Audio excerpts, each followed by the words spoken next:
Hi, my name is Gayatri Mehta and I live in America, in California, San Francisco, and I've come to India for 1 month to do some volunteer service. I spent last year studying in Spain and I decided that I want to come to India for about 1 month. So I looked up different NGOs and Youth for Seva came up and I had an interview with them. I researched their projects and I really liked what I saw. So I decided I'd like to spend 1 month volunteering with Youth for Seva. I decided to go into the education atmosphere, more into teaching spoken English in government schools, especially the schools which lacked organization, lacked teacher aid, staff, etc. Aside from teaching spoken English, I also wanted to do some other service. So I currently am working in this hospital. It's a homeopathic hospital and they provide free medicine and free consultation to patients in need.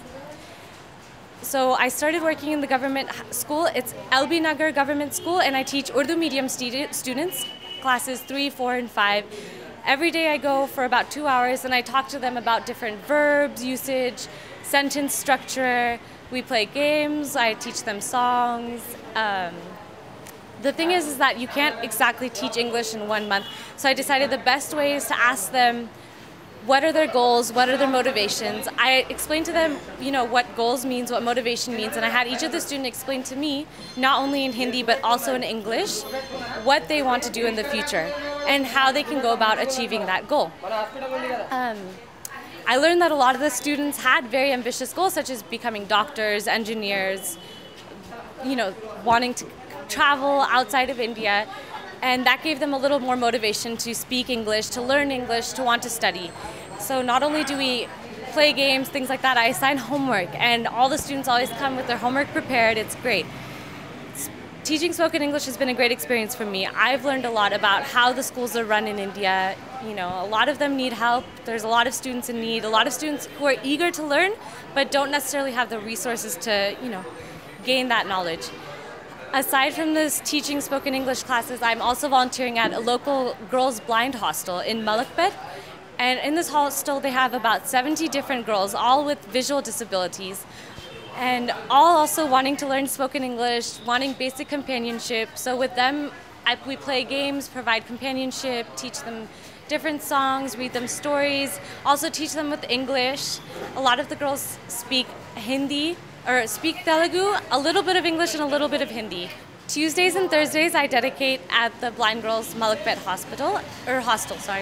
And Mondays and Wednesdays in the evenings I come to this Nimboliera homeopathic hospital. Here they, like I said before, they prescribe different homeopathic medicine. There's a different specialist doctor that comes every day and speaks to patients. Mondays are usually more busy, Fridays there's lesser crowd. This has also been a great experience. I've also learned a lot being here, how organization is here, who comes, who needs help, and how basic help is provided.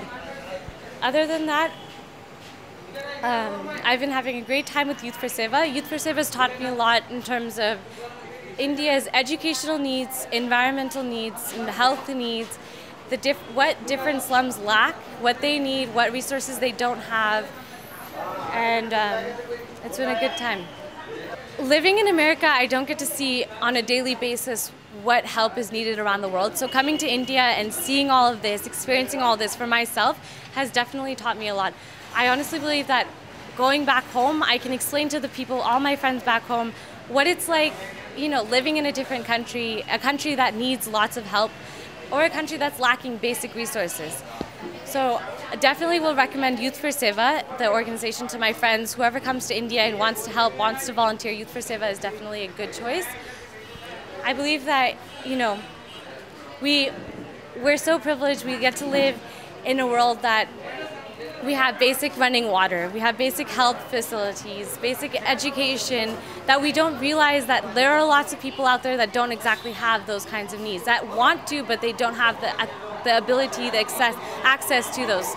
So hopefully, we can work together and make a bit of a change.